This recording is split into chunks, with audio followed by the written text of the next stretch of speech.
അഭിനേത്രിയായ ഹണി റോസ് എന്നെ വിമർശിച്ചുകൊണ്ടിട്ട ഒരു പോസ്റ്റും അതിനുള്ള മറുപടിയുമാണ്. ആദ്യം ഹണി റോസിന്റെ പോസ്റ്റ് എന്താണെന്ന് നമുക്ക് കാണാം. ശ്രീ രാഹുൽ ഈശ്വർ, താങ്കളുടെ ഭാഷയുടെ മുകളിലുള്ള നിയന്ത്രണം കേമമാണ്.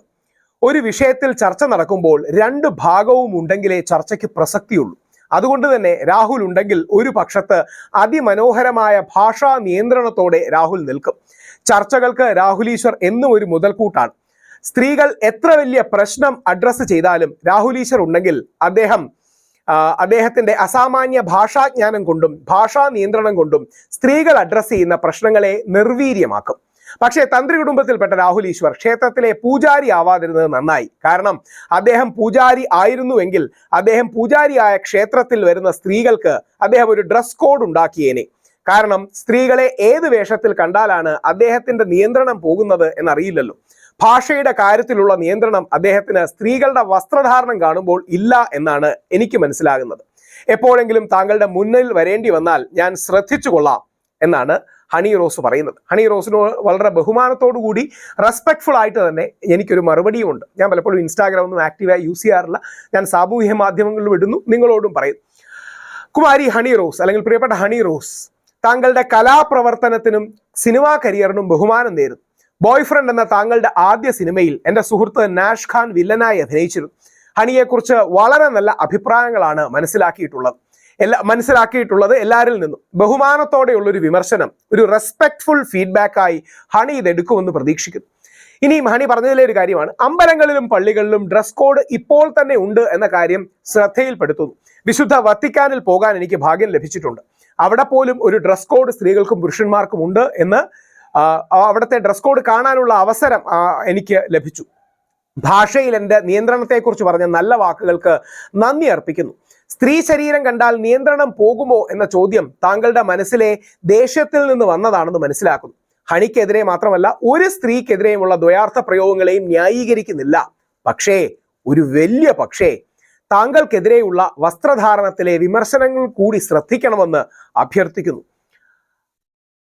അത് എനിക്കുള്ള നിയന്ത്രണ പ്രശ്നം ഉള്ളത് കൊണ്ടല്ല, പകരം നമ്മുടെ സമൂഹത്തിൽ ഒരുപാട് തരം ആൾക്കാരുണ്ട്. കുട്ടികളുണ്ട്, വളർന്നു വരുന്ന പെൺകുട്ടികളുണ്ട്, പ്രായമായവരുണ്ട്, കുടുംബങ്ങളുണ്ട്, അങ്ങനെ പലരുമുണ്ട്. ഹണിയെ പോലുള്ള കലാകാരികൾ ഇൻഫ്ലുവൻസേഴ്സാണ്. അതുകൊണ്ട് ഹണിയെ പോലുള്ള കലാകാരികൾ വളർന്നു വരുന്ന പെൺകുട്ടികൾക്ക് നല്ല മാതൃകകളാകണം. അതോടൊപ്പം ദ്വയാർത്ഥ പ്രയോഗം നടത്തിയതിന് ബോച്ചയെ 1 വർഷം ജയിലിൽ ഇടണോ എന്ന് കൂടി താങ്കൾ ചിന്തിക്കണം. ഹണി ഉന്നയിച്ച പോയിന്റ് മുഖ്യമന്ത്രിയും മാധ്യമങ്ങളും ഒക്കെ ഏറ്റെടുത്തു. ലൈംഗിക ചുവയുള്ള ദ്വയാർത്ഥ പ്രയോഗങ്ങൾ നിരുത്സാഹപ്പെടുത്തണം എന്ന പൊതു നിലപാടിലേക്ക് എല്ലാവരും എത്തിച്ചേരും. കൺഗ്രാറ്റ്സ്. സിനിമയിലും ഇത് ബാധകമാകും എന്ന് പ്രതീക്ഷിക്കുന്നു. കലാകാരി എന്ന നിലയിൽ വിമർശനം സ്വീകരിക്കാനും വിശാല മനസ്സോടെ കാര്യങ്ങൾ കാണാനും സാധിക്കട്ടെ. ജനുവരി 10 നാളെ ഇറങ്ങുന്നു എന്നാണ് ഞാൻ മനസ്സിലാക്കുന്നത് കേട്ടോ. റേച്ചൽ സിനിമയ്ക്ക് എല്ലാവിധ ഓൾ ദ ബെസ്റ്റും സമർപ്പിക്കുന്നു. ഇതിൽ പൂർണ്ണമായും ഹണി റോസിനെ ബഹുമാനിച്ചുകൊണ്ട്, എന്നാൽ ഹണി റോസിന്റെ നിലപാടിനുള്ള വിമർശനമാണ്. ഇതിന്റെ താഴെ കമന്റ് ഇടുന്നവരോടും എൻ്റെ അഭ്യർത്ഥന, നമ്മൾ ഈ നിലപാട് മുമ്പോട്ട് വെക്കുമ്പോൾ ഹണി റോസിനെ മോശം പറഞ്ഞുകൊണ്ടോ ഹണി റോസിനെ ദ്വയാർത്ഥ പ്രയോഗം പറഞ്ഞുകൊണ്ടോ അല്ല വെക്കേണ്ടത്. ഹണി റോസിന്റെ നിലപാടിനോട്, വസ്ത്രധാരണത്തോട്, ഹണി റോസിന്റെ സമീപനത്തോട് എനിക്ക് വിയോജിപ്പുണ്ട്, അല്ലെങ്കിൽ നമുക്ക് പലരും വിയോജിപ്പ് കാണാം. ആ വിയോജിപ്പിനെ ബഹുമാന പുരസ്സരം വെക്കുക. അതുകൊണ്ടാണ് ഞാൻ ഇന്നലെ കണ്ടിരുന്നു, എനിക്ക് പറയുന്നതിൽ സന്തോഷവുമുണ്ട്. ഇന്നലെ ഇന്ത്യയിലെ യൂട്യൂബിലെ നമ്പർ 1 ട്രെൻഡിങ് ഹണി റോസിനെതിരെ ബോച്ചയുടെ വിഷയത്തിൽ ഞാൻ എടുത്ത നിലപാടായിരുന്നു. ഞാനും ഹാഷ്മിയും കൂടി 24 News 7 വന്ന കാര്യം ഇന്ത്യയിൽ ടോപ്പ് 1 ട്രെൻഡിങ് ആയി ഏകദേശം 1/2 ദിവസത്തോളം നിന്നു. അത് നാട്ടിന്റെ പ്രതികരണമാണ് എന്ന് ഹണി റോസ് തിരിച്ചറിയണം. ഹണി റോസ് വളരെ സുന്ദരിയാണ്. ഹണി റോസ് വളരെ പ്രാഗൽഭ്യമുള്ള വ്യക്തിയാണ്. തെലുങ്ക് സിനിമയിലെ നന്ദമൂരി ബാലകൃഷ്ണൻ അടക്കമുള്ള വളരെ പ്രമുഖരോടൊപ്പം, സൂപ്പർ സ്റ്റാറുകളോടൊപ്പം നായികയായിട്ടും ഒക്കെ അഭിനയിച്ചിട്ടുള്ളതാണ്. കലാകാരി എന്ന രീതിയിൽ ഇനി ഒരുപാട് വളരാനും ദൂരം പോകാനുമുണ്ട്.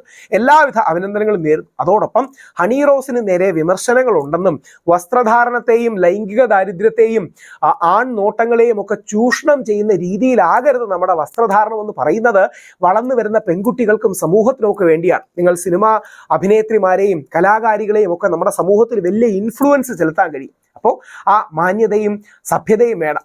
ബോച്ചയുടെ വാക്കിന് മാന്യത വേണം, ഹണിയുടെ വസ്ത്രധാരണത്തിന് മാന്യത വേണം. രാഹുൽ ഈശ്വർ എന്തെങ്കിലും അങ്ങനെ വാക്ക് പറയുമ്പോൾ എനിക്കും മാന്യത വേണം, അതേപോലെ മറ്റൊരു സ്ത്രീക്കും വസ്ത്രധാരണത്തിന് മാന്യത വേണം. ആ മാന്യത നമ്മളെല്ലാം പുലർത്തണമെന്ന് അഭ്യർത്ഥിച്ചുകൊണ്ട്, അത് ഹണി എന്ന വ്യക്തിയെ കുറ്റം പറയുകയല്ല, അങ്ങനെ ആരും കരുതരുത്. പക്ഷേ ഹണിയാകട്ടെ, മുമ്പ് അമല പോൾ എന്ന സൗത്ത് ഇന്ത്യ അറിയപ്പെടുന്ന നടിയാണ്. അമല പോൾ എറണാകുളത്തൊരു കോളേജിൽ പോയപ്പം വളരെ ലോ നെക്കുള്ള വളരെ എക്സ്പോസിങ് ആയ ഒരു റെസ്റ്റോറൻറ്റ്, പള്ളിയിലച്ചന്മാരൊക്കെ ഉള്ളൊരു സ്ഥലമല്ലേ, അല്ലെങ്കിൽ ഒരു നമ്മുടെ സരസ്വതി ക്ഷേത്രം എന്നൊക്കെ വിളിക്കുന്നൊരു സ്ഥലം. അപ്പോൾ അത്തരം സ്ഥലങ്ങളിൽ നമ്മുടെ പെൺകുട്ടികൾ, സഹോദരിമാർ, സുഹൃത്തുക്കൾ മാന്യമായി കൂടി വസ്ത്രം ധരിക്കണം, സഭ്യമായി വസ്ത്രം ധരിക്കണം എന്ന് പറയുന്നത് ഞാനൊരു സദാചാര ആങ്ങളെ ആയതുകൊണ്ടല്ല, യാഥാർത്ഥ്യ ബോധമുള്ളൊരു സുഹൃത്തായതുകൊണ്ടാണ്. അതുകൊണ്ട് ഹണി അത് കേൾക്കുമെന്ന് പ്രതീക്ഷിക്കുന്നു. നമസ്കാരം. ദയവായി ഈ വീഡിയോ ലൈക്ക് ചെയ്യുക, ഷെയർ ചെയ്യുക, കമന്റ് ചെയ്യുക. പോസിറ്റീവ് കമന്റ് ആകാം, നെഗറ്റീവ് കമന്റ് ആകാം, ഫീഡ്ബാക്ക് ആകാം, ഫീഡ് ഫോർവേഡ് ആകാം. നിങ്ങളുടെ എല്ലാ കമന്റ്സും ഇരുന്ന് ഞാൻ വായിക്കുകയുണ്ടാവും. അതെനിക്കൊരു ലേണിംഗ് എക്സ്പീരിയൻസ് ആണ്. നിങ്ങൾ അങ്ങനെ തരുന്ന പ്രോത്സാഹനവും ഉത്തേജനവും കൂടുതൽ സമയം വീഡിയോ ക്രിയേഷനും ലോകത്ത് ഇൻഫർമേഷനും പബ്ലിക് പോളിസിയെ കുറിച്ചുള്ള കാര്യങ്ങൾ പകരാനും റേഡിയേറ്റ് ചെയ്യാനും എനിക്ക് ഉത്തേജനം നൽകും. എല്ലാവിധ പ്രാർത്ഥനകളും നിങ്ങളുടെ ഭാഗത്തുനിന്നുണ്ടാകണം. Please like, comment, share, subscribe.